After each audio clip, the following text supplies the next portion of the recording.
NCERTৰ অষ্টম শ্ৰেণীৰ পাঠ্যক্ৰমত আহোম ৰাজত্বকালৰ ইতিহাস সন্নিৱিষ্ট কৰিবলৈ ব্যৱস্থা কৰিছে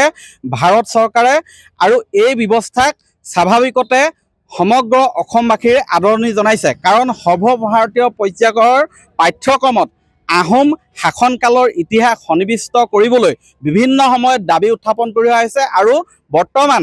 এই পদক্ষেপ লোৱাৰ বাবে আচলতে আদৰণি জনাইছে যদিও কিন্তু সেই পাঠ্যক্ৰমত কেতবোৰ ভুল তথ্য সন্নিৱিষ্ট কৰা হৈছে যাৰ বাবে বিভিন্নজনে প্ৰতিক্ৰিয়া প্ৰকাশ কৰিছে কাৰণ ভুল তথ্য সন্নিৱিষ্ট কৰি ইতিহাস আচলতে বিকৃত ৰূপত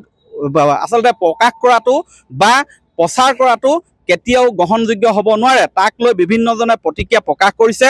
মোৰ কাষত বৰ্তমান বুৰঞ্জীবিদ তথা শিৱসাগৰ ছোৱালী মহাবিদ্যালয়ৰ বুৰঞ্জী বিভাগৰ অধ্যাপক ডক্টৰ প্ৰবীণ শৰ্মাই আছে আটাচুৰ কেন্দ্ৰীয় যুটীয়া সম্পাদক সাধাৰণ সম্পাদক ভাস্কৰ বৰগোহাঁই আছে সেইদৰে আছে মহেন্দ্ৰ দিহিঙীয়া আৰু মই প্ৰথমে প্ৰবীণ শৰ্মাৰ ওচৰলৈ আহিছোঁ আপুনি কি তথ্য ভুল যেন আপুনি ধৰা পেলাইছে বা দেখিছে জানিব পাৰিছে আপোনাক অলপ দিনৰ আগতে আমি নিজে কৈছিলোঁ যে NCERTত মধ্যযুগীয় অসমৰ কথা বিশেষত আহোম শাসন ব্যৱস্থাৰ বিষয়ে সোমাইছে কথাখিনি সৌৰ্যবীৰ্যৰ কথাখিনি সোমাইছে আমি অতিকৈ সুখী আৰু আনন্দিত হৈছিলোঁ আৰু লগতে এটা অনুৰোধো কৰিছিলোঁ যে ভুল ব্যাখ্যা এটা যাব নালাগে ভালকৈ কৰিব লাগে কিন্তু এতিয়া মোৰলৈ এজন মানে হোৱাটছআপত বস্তু এটা দিছে মই কিতাপখন পোৱা নাই তাত বাতৰিটোত দুটা মেজৰ ভুল দেখুৱাইছে যে আহোমসকলক অকল ম্যানমাৰৰ পৰা অহা বুলি কৈছে আচলতে আহোমৰ যিবিলাক অতীত ৰেকৰ্ড বা হিষ্টৰিয়ানসকলে যিবিলাক কাম কৰি থৈছে আৰু যিবিলাক চ'ৰ্চ এতিয়ালৈকে পোৱা হৈছে তেতিয়াহ'লে তাত কিন্তু এটা কথা একেসুৰে মানি লৈছে মানুহখিনিয়ে হিষ্টৰিয়ানবিলাকে বিশেষকৈ মানি লৈছে যে তেওঁলোকে তেতিয়াৰ দিনত যিটো ভৌগোলিক গাঁথনি ম্যানমাৰ চাইনা এই অঞ্চলটোৰ পৰা আচলতে গঢ়ি লৈ মানে একেলগে এটা আছিল আৰু তেওঁলোকে বিশেষতঃ আহোমসকল দক্ষিণ ইউনানৰ পৰা অহা এতিয়া চীনাৰ অন্তৰ্গত বুলি কোৱা হয়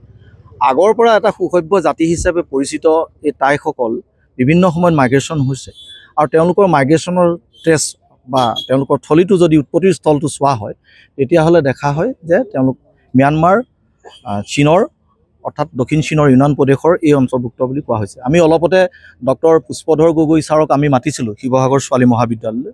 তাতো তেওঁলোকৰ টাইসকলৰ অতীত গৃহভূমি দেখুৱাইছে তেওঁলোকে তাৰ পৰাই তেওঁলোক আহিছে বুলি এই কথাটো কোৱা হৈছে এতিয়া এই কথাটো যেতিয়া আহোম হিষ্টৰিয়ানসকলে খুব ক্লিয়াৰলি কৈ দিছে যে অকল ম্যানমাৰে নহয় তাৰ বেলেগৰ এইখিনি আহিছে চীনৰ অন্তৰ্ভুক্ত অঞ্চলৰ পৰা আহিছে গতিকে স্বাভাৱিকতে ৰাইটটো তাত মানে প্ৰক্ষেপিত হ'ব লাগে সেইটো হোৱা নাই বুলি মোক যিটো হোৱাটছআপত দিছে মই তাত পাইছোঁ আৰু দ্বিতীয় মেজৰ আৰু এটা কনচেপ্ট দেখাইছে যে পাইকসকলক ফ'ৰ্চ লেবাৰ বুলি কৈছে যিটো সম্পূৰ্ণ আমি আমাৰ যিখন বুৰঞ্জী সম্পৰ্কিত জ্ঞান আছে তাৰ পৰা কৈছোঁ যে আহোম যুগত আচলতে ফ'ৰ্চ বোলা বস্তুটোৱেই নাই আপুনি ফ'ৰ্চ কাকোৱে নকৰে টাইসকলৰ মূল নিয়মটোৱে হ'ল আদৰ্শৱান ব্যক্তি আৰু সমাজ আপুনি যদি ভাল দেখে তেওঁক কামত লগাব গতিকে ফ'ৰ্চ বুলি কথা নাই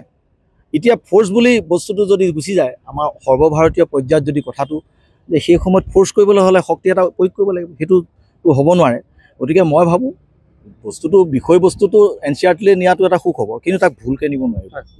ভুলকৈ নিব নালাগে আৰু সময় আছে সময়ৰ ভিত্তিত তেওঁলোকে সংশোধন কৰক আৰু তেওঁলোকে এক্সপাৰ্টবিলাক বহক আৰু যিবিলাক এই বিষয়ত অতি অভিজ্ঞ দক্ষ ৰিচাৰ্চ কৰিছে তেওঁলোকে বিভিন্ন মানুহক মাতি নি এটা নিৰ্ভেজাল এটা হিষ্ট্ৰী মানুহৰ মাজলৈ যাওক যাতে আমি জাতিটোক লৈ গৌৰৱ কৰিব পাৰোঁ আমি আহোম শাসনক লৈ গৌৰৱ কৰোঁ আৰু ভুল ব্যাখ্যা এটা নাযায় আহোম জাতীয় গণমঞ্চৰ মহেন্দ্ৰ দিহিঙীয়া আছে কি ক'ব কথাটো হ'ল কি NCERTৰ অধীনত অষ্টম শ্ৰেণীৰ আমাৰ আহোম বুৰঞ্জী তাত অন্তৰ্ভুক্ত হোৱাৰ কাৰণে আমি ভাল পাইছোঁ তাৰ কাৰণে আমি ধন্যবাদ জ্ঞাপন কৰিছোঁ কিন্তু কথা হ'ল কি সেইবুলি আকৌ আহোমৰ বুৰঞ্জীখন তাত ভুলকৈ উত্থাপন কৰিব আৰু আমাৰ ভৱিষ্যতৰ যিবিলাক আমাৰ উজলি উঠা তৰা ছাত্ৰ ছাত্ৰীসকলক ভুলকৈ বুজাব সেই কথাটো কেতিয়াও হ'ব নোৱাৰে আৰু আমি ইতিমধ্যে জানিব পাৰিছোঁ যে আহোম বুৰঞ্জীখনত কিছুমান তথ্য তাত ভুলকৈ উল্লেখ কৰিছে গতিকে এইটো কথা খুব দুখনীয় হৈছে আমি ভাবিছোঁ যে শুধৰণি কৰিব লাগিব এইটো আমি আহ্বান জনাইছোঁ কি ক'ব প্ৰথম কথাটো হ'ল যে NCERT পাঠ্যক্ৰমত যিটো আহোম বুৰঞ্জীৰ বিষয়ে যিখিনি পাঠ্যক্ৰম তাত অন্তৰ্ভুক্ত কৰিছে সেই বিষয়টো আমি আদৰণি জনাইছোঁ ভাল পাইছোঁ কিন্তু তাৰ সমান্তৰালভাৱে এটা কথা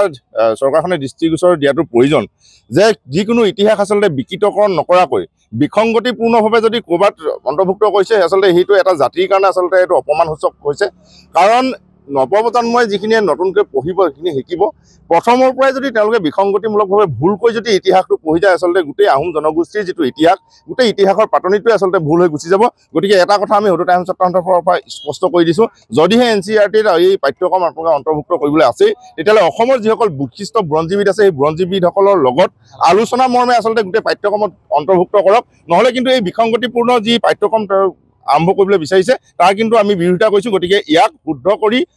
সম্পূৰ্ণ শুদ্ধভাৱে নৱপ্ৰজন্মৰ আগত বুৰঞ্জী ইতিহাস যি আছে তাক আগবঢ়াই লৈ যাওক হয় NCERT পাঠ্যক্ৰমত অষ্টম শ্ৰেণীৰ পাঠ্যক্ৰমত এই আহোম ৰাজত্বকালৰ যি ইতিহাস তাত সন্নিৱিষ্ট কৰিব বিচৰা হৈছে সেয়া সকলোৱে আদৰণি জনাইছে কিন্তু তাত ভুল তথ্য যাতে উপস্থাপন কৰা নহয় ভুল তথ্য সন্নিৱিষ্ট কৰা নহয় সম্পূৰ্ণ যাতে যদিহে কিবা তাত যিবিলাক ভুল আছে সেইবিলাক শুধৰণি কৰি তাত পুনৰ